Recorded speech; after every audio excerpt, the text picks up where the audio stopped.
Right breaking news చూస్తున్నాం. చెరువుల ఆక్రమణల తొలగింపు, ప్రభుత్వ ఆస్తుల పరిరక్షణపై గత కొన్ని రోజులుగా రాష్ట్ర హైకోర్టు జారీ చేసిన ఆదేశాలు పరిగణలోకి తీసుకుంటూ సమగ్ర కార్యాచరణ ప్రణాళిక రూపొందించుకై శాంతికుమారి ఉన్నత స్థాయి సమావేశాన్ని నిర్వహించారు. చెరువులు, కుట్టలు, పార్కులు, ప్రభుత్వ స్థలాల ఆక్రమణల తొలగింపుపై ప్రస్తుతం నీటిపారుదల శాఖ, జిహెచ్ఎంసీ, పురపాలక శాఖ, పంచాయతీరాజ్, వాల్టా తదితర విభాగాలు వేరువేరుగా నోటీసులు జారీ చేస్తున్నారని, దీనివల్ల ఒక రకమైన కన్ఫ్యూజన్ ఏర్పడుతుందంటూ అభిప్రాయపడ్డారు ఆమె.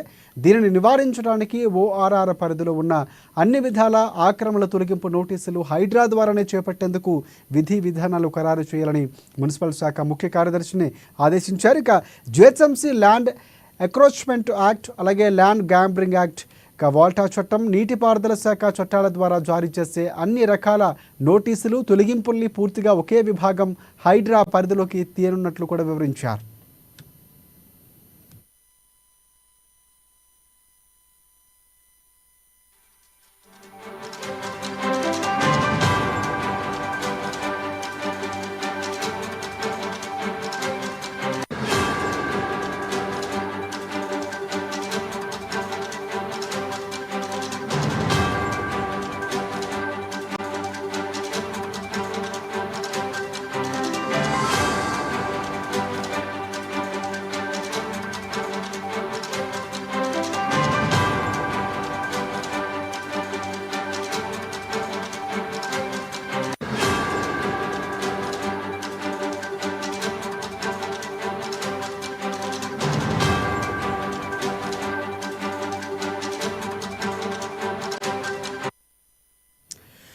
రైట్ చెరువుల ఆక్రమణల తొలగింపు, ప్రభుత్వ ఆస్తుల పరిరక్షణకై గత కొన్ని రోజులుగా రాష్ట్ర హైకోర్టు జారీ చేస్తున్న ఆదేశాలు పరిగణలోకి తీసుకుంటూ సమగ్ర కార్యాచరణ ప్రణాళిక రూపొందించేందుకై శాంతికుమారి ఉన్నత స్థాయి సమావేశం నిర్వహించారు.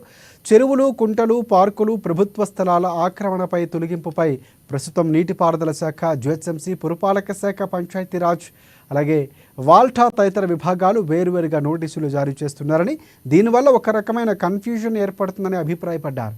దీనిని నివారించడానికి ఓఆర్ఆర్ పరిధిలో అన్ని విధాల అక్రమాల తొలగింపు నోటీసులు హైడ్రా ద్వారానే చేపట్టేందుకు విధి విధానాలు ఖరారు చేయాలని మున్సిపల్ శాఖ ముఖ్య కార్యదర్శిని ఆదేశించారు. GHMC land encroachment act, land grabbing act, వాల్టా చట్టం, అలాగే నీటిపారుదల శాఖ చట్టాల ద్వారా జారీ చేసే అన్ని రకాల నోటీసులు, తొలగింపుల్ని పూర్తిగా ఒకే విభాగం హైడ్రా పరిధిలోకి తేనున్నట్లు వివరించారు శాంతికుమారి.